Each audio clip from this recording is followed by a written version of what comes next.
নাচ গান হৈহুল্লোড়ে ইছামতিতে নৌকাবিহারের মধ্যে দিয়ে বর্ষবরণের অপেক্ষায় আম বাঙালি টাকিতে 23কে বিদায় 24কে স্বাগত জানাতে শুরু করেছে ইছামতির পাড়ে বিভিন্ন রাজ্য এমনকি বিদেশ থেকে আসা পর্যটকরা। সকাল সকাল টাকির রাজবাড়ি ঘাট, ইছামতির পাড়ে প্রাচীন জমিদার বাড়ি সহ পিকনিক স্পটগুলিতে ভিড় জমাচ্ছেন পর্যটকরা। বছরের শেষ রবিবার, শেষ দিন, তাই আনন্দ উপভোগে মেতেছে বাঙালি। বছরের শেষ দিনে চেটে পুটে আনন্দ উপভোগ করতে টাকিতে পর্যটকদের ঢল। দক্ষিণ 24 পরগনা জেলার বসিরহাট মহকুমার ভারত বাংলাদেশ সীমান্তে ইছামতির তীরে অবস্থিত টাকি। টাকি মানেই পর্যটন কেন্দ্র, টাকি মানেই ইতিহাসের কেন্দ্রবিন্দু। বাংলাদেশের সাতক্ষীরা এবং ভারতের টাকি বসিরহাটের বুক চিরে রয়েছে ইছামতি নদী।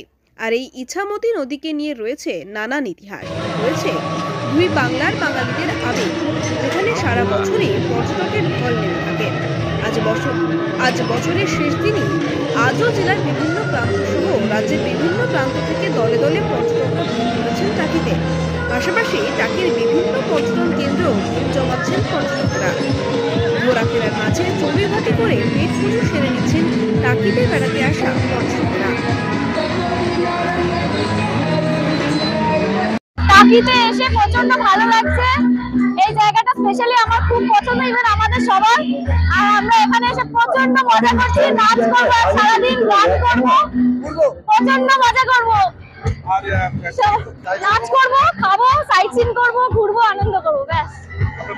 পিঙ্কি দত্ত।